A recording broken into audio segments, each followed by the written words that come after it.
Today's Cowboys Report is made possible by Roan. I am rocking one of their polos, and you can get 20% off on their commuter collection by using promo code CHATSPORTS over at roan.com/chatsports. Today's show, we take a look at some Cowboys Rookie Camp minute winners and losers, even if it's not even all that close to what training camp will look like. There are still some noteworthy things I want to discuss on today's show.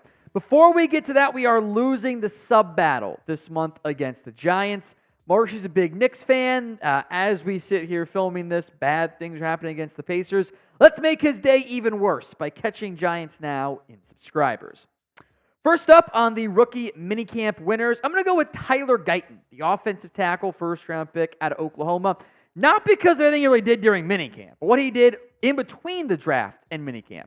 Since being drafted by Dallas, he got himself an Airbnb in the area and immediately was working with Duke Manyweather, I think the best personal offensive line coach in the NFL, which the Cowboys, I know, also agree with. Here's what Guyton said about Manyweather. It was really cool because there was a lot of guys on the O-line here. Going over there, I got to meet a couple of them, put in some work with them, and learn a couple things here and there. His techniques are very similar to Mike Solari's because they work hand in hand sometimes. He's just a great coach all around. He has an extremely pro approach to what he does, and he takes a no-nonsense approach, and we have fun. In many ways, Guyton is the secret offensive line coach for the Dallas Cowboys. In fact, among the notable overall NFL Duke Manyweather clients, that also includes guys like Lane Johnson, etc., Tyler Smith, Cooper Beebe, Zach Martin, Terrence Steele, Brock Hoffman. So the Cowboys' entire starting offensive line works with Duke Manyweather. Guyton, I don't believe, was training with Manyweather leading up to the draft. Clear indication for the Cowboys, hey, go work out over there. Go work with him. I'm glad he's taken that approach. I think it will only lead to good things for a developmental offensive tackle. I also love this quote from Guyton. After 2 days, I was here. I couldn't wait. I couldn't wait to get up here. I just wanted to get to work. You can sit at home for 2 weeks, or you can get going to work. I love this. Guyton, we know this, is a developmental offensive tackle. He is not a finished product. He is a little bit more raw. There are things, technique stuff, he has to iron out. So him busting his ass in May and getting out there and working with Duke Manyweather, that is the best news possible that I think we could have had out of Guyton. Beyond any coach praise that we'll get to here that sometimes is just, coach speak, I think the tangible things of doing that is a very good thing. So are you buying this little Tyler Guyton hype? B for buy, S for sell. It is the pinned comment on today's video. That ad comes on YouTube. Take advantage of it. Head down there and go vote. We'll stick with center Cooper Beebe here, in large part because he did confirm he's getting work at center to begin his NFL career, which we knew was the expectation. He also said that the day the Cowboys called him, they picked hey, go get center work. And Cooper Beebe has done that, saying, quote, I've had my dad out there catching, my little brother, whoever is available. The biggest thing is just being able to run the entire offense, meaning catching snaps, by the way, to be clear on that. At center, you got to be the one making the calls. It's your job to call the fronts and call the IDs. I just think that's the biggest difference. Now, I will say, Prescott handles such an inordinately high amount of that, it will make life easier on the center. That's part of the reason why they moved on from Biotish, by the way. But I do think it's a good thing overall. Now, to be clear, working hard is the minimum in the NFL. Right, David Irving? But it's good to see it happening. It's good to see these young players giving tangible examples of what they're doing to get better and not just, we'll see how it plays out. So for a team that needs their young offensive linemen to really impress, really step up, I think that they're getting a good start with what they're doing in terms of Cooper Beebe and Tyler Guyton. As we mentioned, today's show is made possible by Roan. They have something for every occasion for you. We're talking about the world's most comfortable pants, dress shirts, quarter zips, polos, and blazers, by the way. An outfit, good or bad, can impact your entire day, positively or negatively. You never have to worry about what to wear with Roan. They've got signature 4-way stretch fabric, so it's breathable, flexible, and works everywhere, from work to the commute to and from, to dinner afterward, drinks afterward, the golf course if it's nice enough for you and or you golf.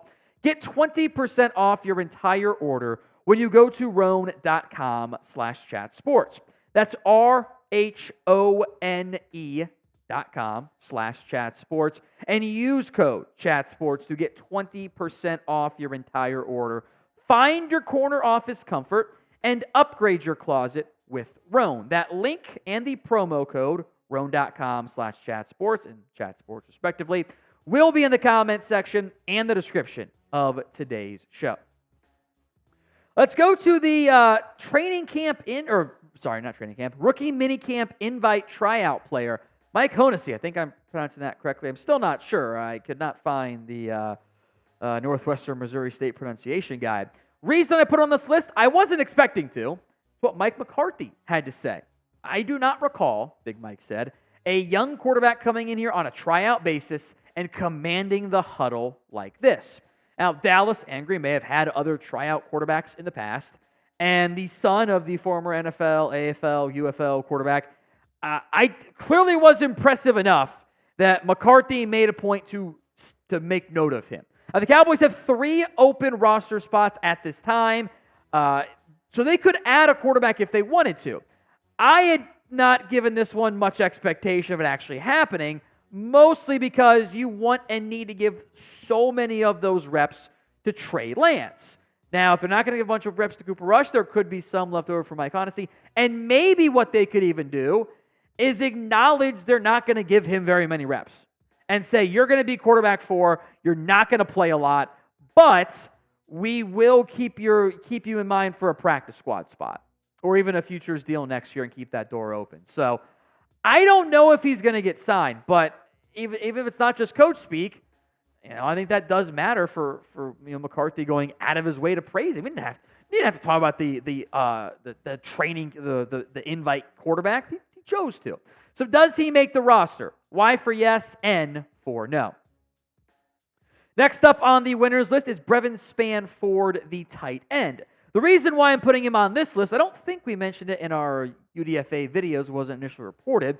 We have the details on what Spann-Ford made contract-wise. Maybe I did say it, I'm forgetting it. Either way, $20K signing bonus with $225K total guaranteed. That's about as high as the Cowboys are actually kind of able to go, by the way. So they can go a little bit higher, but not by a lot.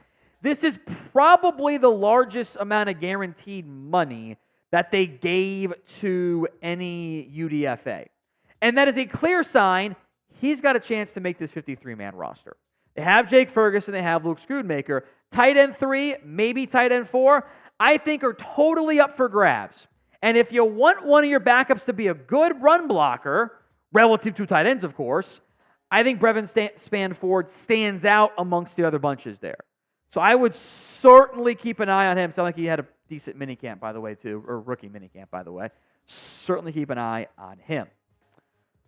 Next, we're going to go to the first-year players. Going, Tom, the rookies. Yes, but no. In this case, what we're referring to is the first-year players from last year's class who did not accrue a season and thus were eligible to an extent to participate. 5 players who were rookies last year that were eligible to be at the rookie minicamp: Earl Bostick Jr., Josh Butler, Jalen Cropper, Princeton Fant, Durrell Johnson, i.e. the practice squad guys, right? It's a good thing those guys are there. I think for a young player, any additional, as minimal as rookie minicamp actually is, but any additional hands-on time with the coaches for a young player, I think is a positive thing. So name a rookie minicamp winner for me. Good or bad? Sound off in the comments section. Next up is the whole class. This is what I mentioned when I mentioned the generic coach speak stuff. But here's what Big Mike said. The work on the field was impressive. We feel like we say this is the best group we've ever had every year. I think the quality of work we've been able to get done since the draft. Kudos to the coaches and players because it definitely showed up today. I'm very impressed with this group. They made a very strong first impression. I hope Big Mike's telling the truth and not just saying platitudes, because it certainly was not the best group ever last year. And the lack of impact you got from that 2023 class was a massive issue. You need impact from your 2024 class. At least several of Tyler Guyton, Marshawn Kneeland, Cooper Beebe, Maris Leafau, Kalen Carson, Ryan Flournoy, Nathan Thomas, Justin Rogers. You need a couple starters and instant impact depth guys. Otherwise, you can't do nothing in free agency, say you draft and develop, and then not draft and develop both short-term and long-term. Over to the loser side, and this, we kind of alluded to earlier, there's not actually that much going on at rookie minicamp. This was really more of an orientation. This is not like the pads are on, you're doing, Oklahoma drills. It's kind of get to know everybody, get to know your coaches, get acclimated with the process, basically. And that's how lots of teams do it. And I'm frankly fine with that. I mean, it's May. I don't need in May my first round pick at tackle and my defensive end pick butting heads and going full bore in May. I need that in August. I don't need that in May.